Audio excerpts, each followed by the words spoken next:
Galilee, and thank you for joining us this morning on Daily Devotions. Right now, I want you to come back with me and read a passage of Scripture in Mark chapter 10, beginning with verse 32. As they were on the road going up to Jerusalem, and Jesus was walking ahead of them, they were amazed, and those who followed them were afraid. And taking the 12 again, he began to tell them about what was to happen to him, saying, "See, we are going up to Jerusalem, and the Son of Man will be delivered over to the chief priests and scribes, and they will condemn him to death and deliver him over to the Gentiles. And they will mock him, spit on him, flog him, and kill him. And after 3 days he will rise. And after 3 days he will rise. And after 3 days he will rise." Go through the Gospels and see how many times Jesus told the disciples, very privately, "They're going to kill me. I am going to die." Jesus, as a leader, prepared his followers for the hard things, prepared those who followed him for the crises. He said, "Listen, I'm going to die." But he also gave them hope. He said, "And on the 3rd day, I will rise." Now, somehow in the discouragement of all the events of seeing his suffering and seeing his death on the cross, they forgot the last sentence, "And on the 3rd day, I will rise." They forgot the hope that Jesus gave them.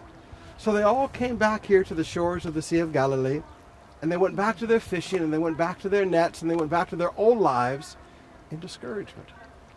How many times have I watched Christians living for Jesus, doing so well, and then a crisis comes and they're discouraged, and in their discouragement they return to their old way of life because you forgot the words of hope that God always speaks to us. For Jesus, his words of hope were, "On the 3rd day I will rise."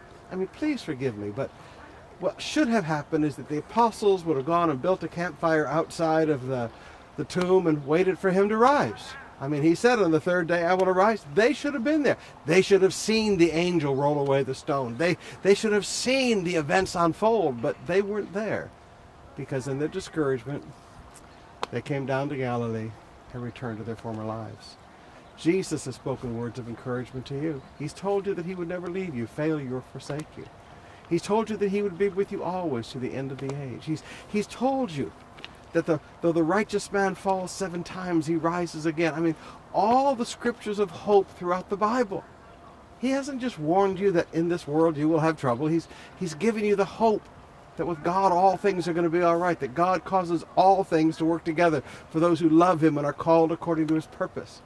My friend, please, if you're going through a hard time today, would you lift up your head beyond the crisis and begin to look at the words of hope God has spoken to you?